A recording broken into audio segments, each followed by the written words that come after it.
of companies give employees money to lease or purchase a car in the host country while 17% do not. This is a male versus female expats assignment. If you can see that under male, most of the assignments are taken by males who are 25 to 40 years of age and females who are 35 to 40 years of age. Refusals are more done by the female than men. Men, it doesn't matter with men whether they are single or married, they always, get on with the assignment. But in the case of female, you can see that most of the single females accept the assignment, but married, there are very less who accept the international assignment. What affects the worker attitude and behavior? This is the topic we'll be discussing on. The culture and norms. The worker who is going on the foreign assignment, the expat, the culture and norms of the host country may, it always affects his attitude and behavior. Like I said in the beginning, that the culture in here, the rules which the society follows in here are completely different in India or in China. So the employee who is going on the assignment, he should take care of the culture, he should be aware of the culture and the norms over in the host country, so that he can take over the assignment and he can communicate with the local people over there in an efficient manner. The second thing which he should take care of is the language. We can see some facts that in 1999, 33% of the companies offered language training and 39% did not offer any language training to the expat. But in 2007, it has been raised to 69%, and 11% still does not provide any language training.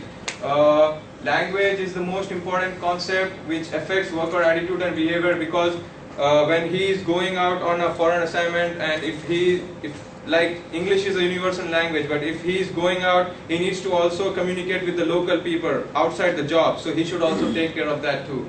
The next is individualism versus collectivism. Like we discussed, and also Pradeep explained about that, United States is actually an individualistic society where the individual decisions matter more than the group. But if the worker is moving to a collectivist society like India or China, he needs to take care of the decision made by a group. He can't take decisions himself. He needs to contact group before taking any decision. So he needs to take care of that thing, because this individualism and collectivism may affect his attitude and behavior if he is going on an assignment. Next is the power distance. Power distance is how a superior and a subordinate communicates. Like in US, the power distance between a superior and a subordinate is very less. Like we can call faculties and lecturers by their names, but back in India or in China or some other third world countries, the power distance is so high that we can't call a superior, or we can't call a person older to us by his name. We should either say sir or ma'am or whatever. So this thing needs to be kept in mind before going on an assignment to some other countries with some other culture and norms. These are the concluding facts. Over 100,000 US expats are sent overseas each year. The failure rate is around 40 to 55%.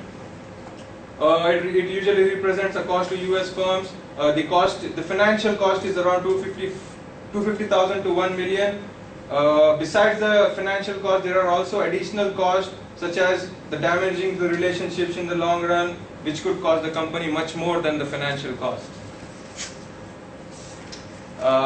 Ineffective expats might also remain overseas and do even more harm to the firms. The attrition rate has been estimated as high as 22% during the first year after repatriation, and a further 22% in the second year. Attrition is when a person comes back, after the assignment he comes back and he resigns. So 22% of people who comes back are resigning in the first year of their job, and further 22% resign in the second year. The assignment length, these are the general topics. The assignment length, usually 11% of the assignments are 1 to 2 years, 58% are 2 to 3 years, 19% are 3 to 4 years, 8% of the assignments are 4 to 5 years, and more than 5 years are 3% assignments.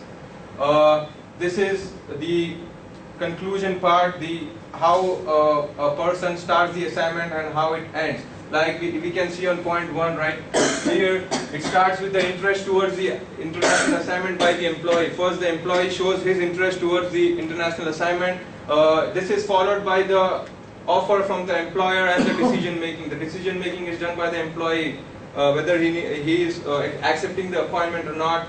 Then the third is the pre-departure arrangements as discussed by Pradeep, the cross-culture training, the language training and everything. Then he starts to move on. He starts getting to know the host culture, start and finish of the assignment, return and readjustment period where he comes back, and if it's a long-term assignment, it takes some time for him to readjust himself with the home country culture again. And I think yeah, these are all the references from where we took everything. And that's it. Any questions? Good job. Good job. You guys are doing